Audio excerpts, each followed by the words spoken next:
Este não é apenas o relato de uma construção que deu errado, mas sim o testemunho da mais pura forma de traição profissional que eu poderia ter imaginado, e de como usei a justiça, fria e calculista, para não apenas me reerguer, mas para garantir que o homem responsável não pudesse sequer levantar a cabeça novamente. Lembro-me daquele dia com uma clareza dolorosa, porque ele marcou o fim da minha ingenuidade e o início de uma batalha que durou quase 4 anos e consumiu cada fibra da minha paciência e da minha conta bancária. Eu estava prestes a realizar o sonho de uma vida inteira, a expansão da minha casa, um projeto que vinha economizando meticulosamente por quase 2 décadas. Tudo o que eu tinha era fruto de anos de trabalho duro, de apertar o cinto em cada feriado e de dizer não a inúmeros pequenos luxos. Quando juntei finalmente o montante de $450 mil, uma soma considerável que eu tinha reservado exclusivamente para esta empreitada, senti que a vitória era minha. Eu estava pronto. O nome dele era Ricardo, mas para mim e para o bairro onde ele operava, ele era simplesmente o construtor. Ele tinha aquele charme cafajeste, um sorriso que prometia solidez e pontualidade e uma pasta de projetos que, olhando para trás, parecem tão falsos quanto as suas garantias. Encontrei-o através de uma recomendação superficial de um vizinho que só tinha usado o Ricardo para pequenos reparos, nada estrutural, e esse foi o meu primeiro e fatal erro. Ricardo me prometeu o céu e a terra, jurou que usaria apenas o que havia de melhor no mercado, que a estrutura seria um monumento à durabilidade e que a expansão estaria pronta em 6 meses, antes da temporada de chuvas mais intensa. O contrato, que na época parecia ser um documento sólido e justo, estipulava o pagamento em 3 parcelas, 50% de entrada, 30% na metade do projeto e 20% na entrega das chaves. Eu, na minha pressa e euforia, assinei o cheque de $225 mil no dia em que ele mal colocou os pés no meu terreno. Que idiota eu fui! Os primeiros dias foram uma ilusão de eficiência. Trabalhadores chegavam cedo, o barulho era constante e as fundações foram abertas rapidamente. Eu, que não entendo nada de construção além do que se vê na superfície, fazia perguntas simples e aceitava as respostas complexas de Ricardo com a cabeça. Ele sempre tinha uma explicação técnica para tudo, uma forma de me fazer sentir ignorante e, portanto, propenso a confiar cegamente. Mas as coisas começaram a mudar sutilmente. Os trabalhadores pareciam desanimados, o canteiro de obras era incrivelmente desorganizado e as entregas de material pareciam suspeitas. Eu via caminhões descarregando sacos de cimento que não tinham marcas reconhecíveis, barras de ferro que pareciam finas demais e pilhas de areia que continham mais argila do que grãos de quartzo adequados. Quando questionei Ricardo sobre a qualidade, ele deu de ombros, com aquele ar superior que ele dominava, e disse que eu não precisava me preocupar com os detalhes técnicos, porque ele estava gerenciando a logística de custo e benefício de forma otimizada para não estourar o orçamento. Ó tosco boneco que eu era, aceitei a explicação, temendo parecer um cliente chato e intrometido. A segunda parcela, de $135 mil, foi paga quando a estrutura metálica e as paredes externas estavam quase completas. Eu estava animado, vendo o volume da construção e, mais uma vez, ignorei os avisos do meu instinto. A essa altura, Ricardo já tinha recebido 80% do valor total, $360 mil. E 80% do meu sonho estava comprometido com a sua má-fé. A reviravolta veio não com um estrondo dramático, mas com um gotejamento lento e sinistro. 7 meses após o início, e já 1 mês atrasado em relação ao cronograma prometido, tivemos uma tempestade de verão particularmente violenta. Na manhã seguinte, desci para inspecionar o local, esperando ver poças e talvez alguns galhos caídos. O que eu vi me fez gelar o sangue. Havia uma mancha escura e crescente na nova parede de gesso da sala de estar, no lado que dava para a construção inacabada. Era água, muita água. E não era apenas um vazamento. A nova fundação, que deveria ser a âncora da minha expansão, estava com uma rachadura diagonal, fina como um cabelo, mas que se estendia por quase 2 metros. Pior, a água que se acumulava no porão parecia ter dissolvido parte do que eu achava ser cimento, deixando um resíduo arenoso e fraco que esfarelava ao toque, como biscoito velho. Liguei imediatamente para Ricardo, minha voz tremendo entre a raiva e o pânico. Ele demorou um dia inteiro para retornar, e quando o fez, foi com desdém. Ele culpou o clima extremo e prometeu mandar uma equipe para reparar a cosmética. A palavra reparar me soou oca, e eu finalmente percebi que não estava lidando com um pequeno contratempo, mas com uma fraude estrutural massiva. A partir daquele momento, parei de pagar e parei de confiar. Decidi que precisava de um perito independente. Contratei um engenheiro civil estrutural, um profissional sério e renomado, para fazer uma avaliação completa. Quando ele chegou, vestindo seu capacete branco e carregando seu bloco de notas e equipamentos de medição a laser, a equipe de Ricardo, que estava fazendo corpo mole, desapareceu em segundos. O relatório do engenheiro, que chegou uma semana depois, era um documento de 10 páginas que eu li com lágrimas de raiva nos olhos. Não era apenas ruim, era perigoso. O construtor havia usado o cimento de mais baixa qualidade possível, diluído em excesso, e a proporção de areia e agregados era totalmente inadequada. As barras de aço de reforço, vergalhões, eram de um diâmetro inferior ao especificado no projeto estrutural, algumas delas já apresentando ferrugem superficial devido à exposição e à baixa qualidade da liga. A conclusão era devastadora. A estrutura era instável e, se eu continuasse com a obra ou tentasse morar nela, eu correria o risco real de um colapso em poucos anos. Ele disse que o construtor não só me roubou, mas colocou a vida da minha família em risco, economizando $25 mil em materiais essenciais, mas cobrando o preço do material premium. A fúria que senti não era apenas pela perda dos $360 mil, mas pela violação da minha confiança e a ameaça à minha segurança. Liguei para Ricardo uma última vez, exigindo uma solução imediata e a apresentação de todas as notas fiscais dos materiais comprados, conforme o contrato. Ele gargalhou do outro lado da linha. Disse que eu estava sendo histérico, que todos os construtores otimizam custos e que se eu tentasse processá-lo, ele me enterraria em papelada e custas judiciais. Ele me chamou de amador chorão e, para minha surpresa, ameaçou colocar um embargo na obra por quebra de contrato, os 20% finais que eu me recusei a pagar. Aquele foi o estopim. Ele tinha acionado o lado errado da minha personalidade. Eu não queria apenas o meu dinheiro de volta. Eu queria que ele sentisse a dor da perda, a mesma que eu estava sentindo ao ver meu sonho transformado em entulho de alto risco. Entrei em contato com o melhor advogado de litígios de construção que consegui encontrar, um homem chamado Dr. Carvalho, cuja reputação em demolir empresas de construção fraudulentas era lendária na cidade.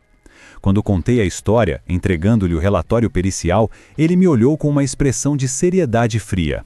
Ele não prometeu rapidez, mas prometeu a aniquilação. O processo legal que se seguiu não foi uma batalha, mas um cerco prolongado e impiedoso. O Dr. Carvalho não apenas pediu a indenização pelos $360 mil que eu paguei, mas exigiu a demolição completa da estrutura defeituosa, o custo total da nova construção com materiais e padrões superiores, além de danos morais e, o mais importante, danos punitivos. A nossa estratégia era simples, mas brutalmente eficaz. Provar, além de qualquer dúvida razoável, que Ricardo agiu com malícia e fraude intencional, visando lucro fácil em detrimento da segurança do cliente. Isso transformaria o caso de uma simples disputa contratual em um caso criminal de má-fé e negligência grave. O Dr. Carvalho foi meticuloso. Ele não apenas apresentou meu relatório, mas contratou um segundo engenheiro e depois um terceiro, para garantir que o veredito fosse triplamente validado. Ele emitiu intimações para os fornecedores de Ricardo e foi aí que a casa dele começou a cair. Descobrimos que as notas fiscais que ele apresentavam eram na verdade notas de sucata e produtos de segunda linha, mas os valores cobrados de mim eram de produtos de primeira linha, com margens de lucro inflacionadas em mais de 300% em materiais básicos.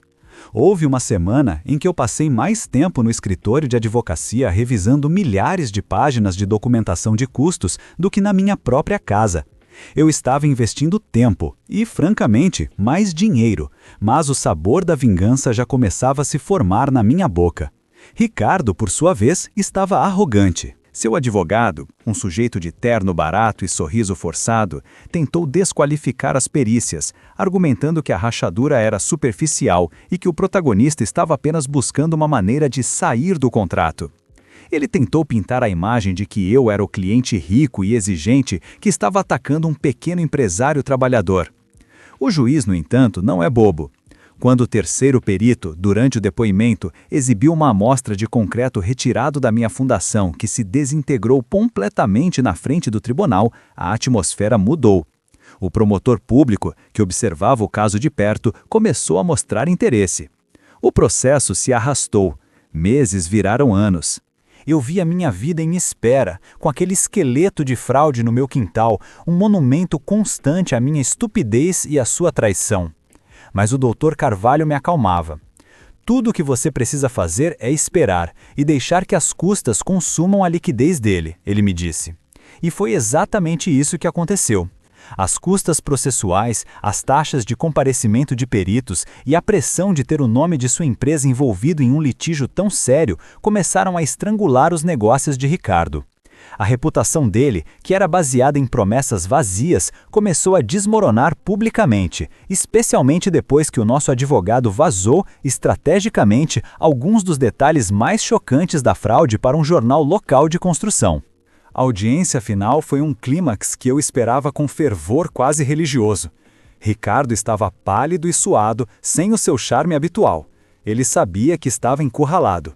O Dr. Carvalho apresentou a soma final. O custo da demolição e remoção, $60 mil. O valor da reconstrução total com especificações premium, o dobro do que eu tinha originalmente orçado, chegando a $900 mil. Mais os danos morais pelo estresse e a moradia temporária, $200 mil. E então veio o golpe de misericórdia, os danos punitivos. Com base na evidência de fraude intencional e risco à segurança, o juiz estabeleceu um valor punitivo que não era apenas para me ressarcir, mas para servir de lição a ele e a qualquer outro construtor que pensasse em seguir o mesmo caminho. O veredito final, lido em voz alta, foi de $2.225 mil em indenização total. $2.225 mil. O construtor, Ricardo, era legalmente obrigado a me pagar essa quantia colossal. Ele desabou na cadeira. Eu, por outro lado, senti um alívio tão profundo que quase me fez vomitar. A justiça, demorada e custosa, tinha prevalecido com uma vingança. Mas a vitória legal era apenas o primeiro passo. O Dr. Carvalho agiu rapidamente para garantir que Ricardo não pudesse esconder seus ativos. Ele congelou as contas da empresa, iniciou o processo de penhora de equipamentos e veículos e colocou um gravame sobre a casa do próprio Ricardo. Descobriu-se que a empresa dele já estava operando com dívidas consideráveis e o peso desta indenização multimilionária foi a marreta final. Ele tinha sido ganancioso, roubando $360 mil de mim, mas o custo da sua ganância foi de milhões. Com o dinheiro da indenização garantido, levou mais alguns meses de negociações e leilões de ativos para garantir a liquidez, eu estava pronto para a fase 2, a reconstrução e o triunfo. Agora eu tinha a quantia original que eu pretendia gastar, mais o valor total da indenização. No total, eu tinha mais de $2.500 mil disponíveis para refazer a obra e mais um pouco para o meu bolso. Eu não contratei qualquer empresa. Contratei a MS Construções, uma empresa conhecida por seu trabalho impecável e, coincidentemente, a maior rival de Ricardo no mercado. Quando me encontrei com o dono da MS, Sr. Marcelo, ele já estava a par do caso. Você não está apenas construindo uma casa, você está construindo um monumento à justiça, ele disse, rindo. Eu não queria apenas refazer a obra, eu queria dobrá-la. Usei o excedente da indenização para expandir o projeto original. A expansão, que seria um andar extra e uma sala de estar maior, se tornou 2 andares novos, um terraço na cobertura e uma cozinha gourmet que eu só sonhava em ter.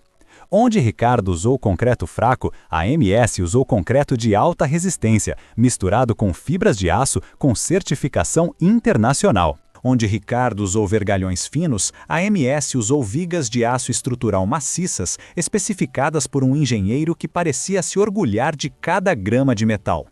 Ver a demolição foi catártico. Máquinas gigantescas transformaram o esqueleto podre de Ricardo em uma pilha de escombros em 3 dias. Era o fim daquele pesadelo físico e o início de algo novo, algo forte. A MS trabalhou com uma eficiência e um profissionalismo que me fizeram perceber a verdadeira dimensão da incompetência de Ricardo. Eles me enviavam relatórios diários, notas fiscais auditadas de fornecedores de primeira linha e me permitiam inspecionar cada etapa do processo. Foi uma experiência de construção prazerosa apesar de tudo. A obra levou 1 ano e meio, mas o resultado final era indescritível. Minha casa era agora o dobro do tamanho original, sólida, linda e, o mais importante, segura. A sala de estar, que antes apresentava a rachadura sinistra, era agora um espaço aberto e arejado com janelas do chão ao teto, e a fundação era tão robusta que provavelmente suportaria um terremoto de magnitude 7. Eu tinha um palácio construído a partir das cinzas da fraude, financiado inteiramente pela falência do homem que tentou me roubar. O golpe final veio discretamente, alguns meses depois da inauguração do meu novo lar. O Dr. Carvalho me ligou apenas para informar o status final. A empresa de Ricardo havia sido liquidada.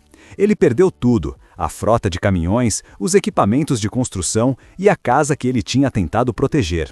O juiz havia garantido que cada centavo da indenização fosse pago com seus bens pessoais, pois a fraude foi comprovadamente pessoal.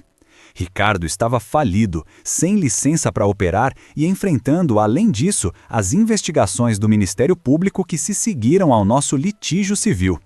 Sua ganância custou-lhe não apenas o negócio, mas a sua vida financeira e a sua liberdade de atuação.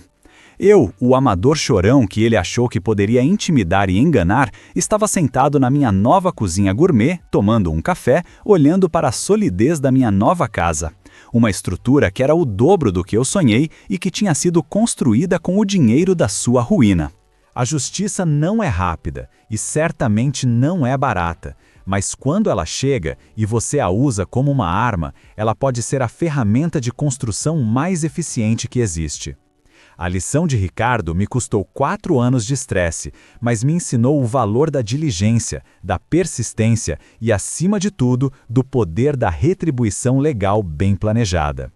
Eu não apenas recuperei o que era meu, eu usei a sua traição como alicerce para construir algo muito maior.